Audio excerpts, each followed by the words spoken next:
Baik, pemirsa, kembali kita lanjutkan dialog kita masih bersama dengan saya, Kapten Randy. Kapten, kalau kita cermati tadi kita sudah berbicara dengan efek yang akan bisa dibawa oleh awan cumulonimbus itu terhadap pesawat. Kemudian itu bergantung pada kecakapan pilot juga dan juga mungkin faktor luck juga berperan. Faktor dan kemudian kalau misalnya sudah mendapatkan kondisi seperti itu, biasanya pilot apa yang dilakukan kemudian untuk menyelamatkan pesawat?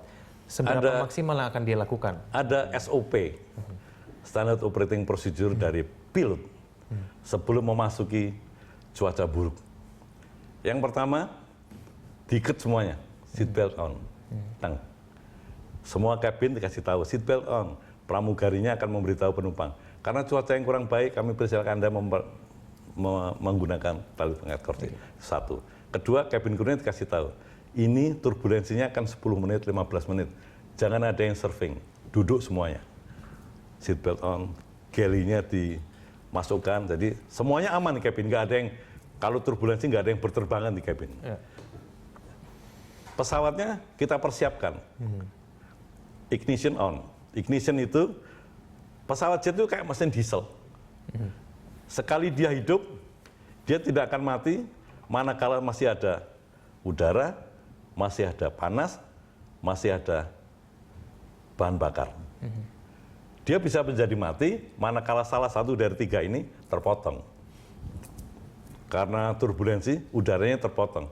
Bisa mati 1 detik, tapi karena ignitionnya on, ignition itu seperti pemantik api itu, cetek, supaya kalau udaranya terpotong, selama masih ada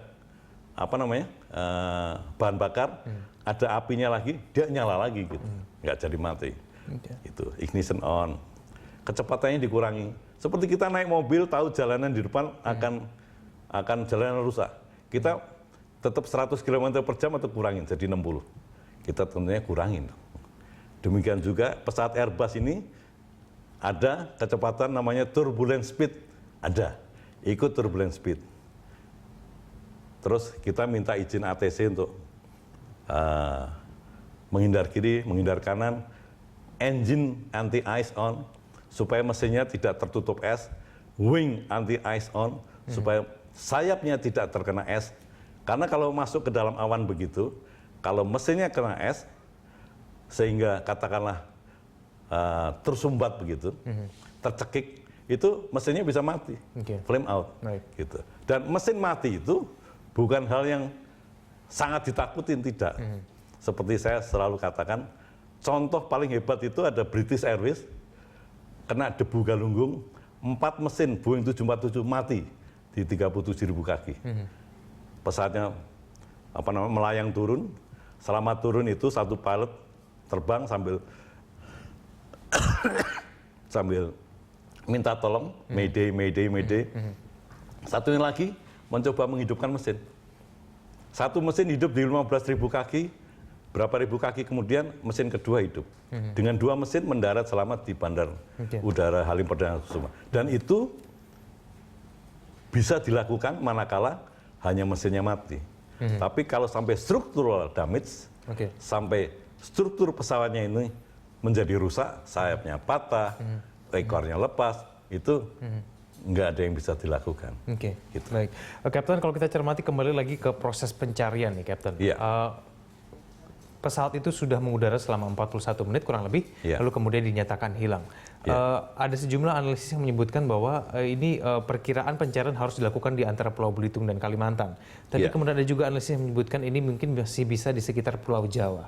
Nah, kalau menurut Anda, adakah kemungkinan pesawat itu dengan kondisi apapun masih berada di sekitar Pulau Jawa?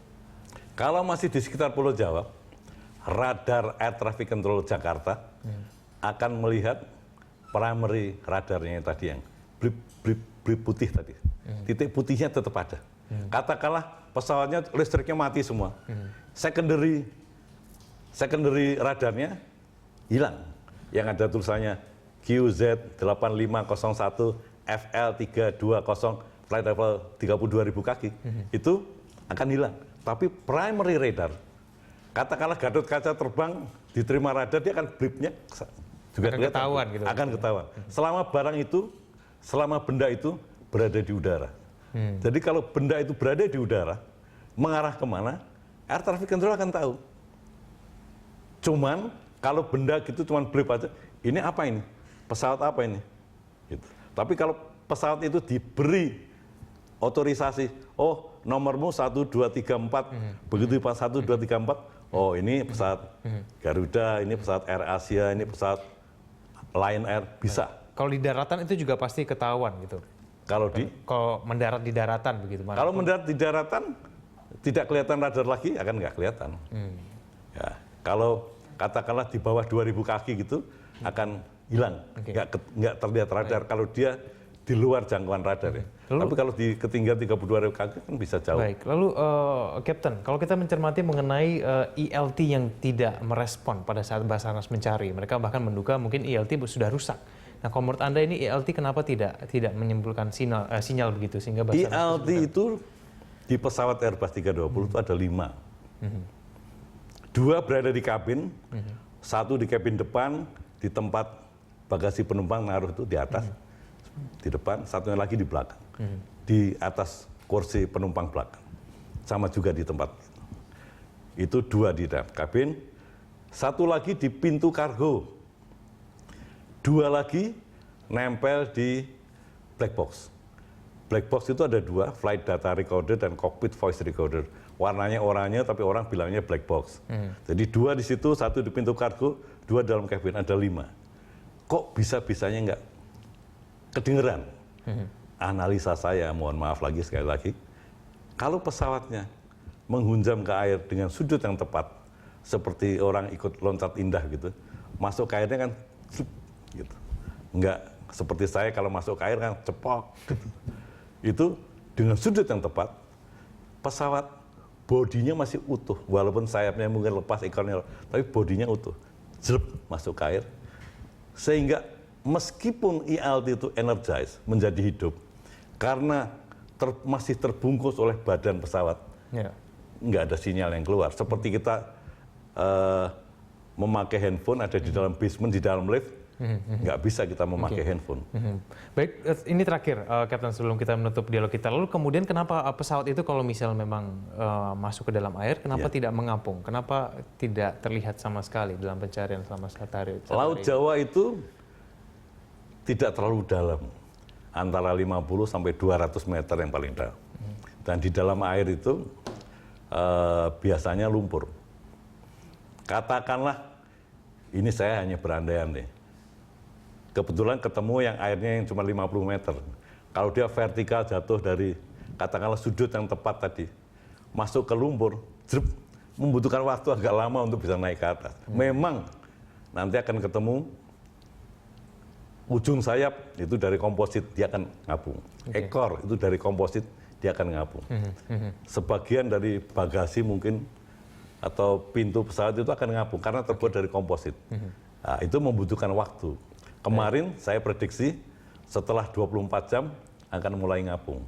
Tapi kalau toh tidak, berarti masuk lumpur ke bawah.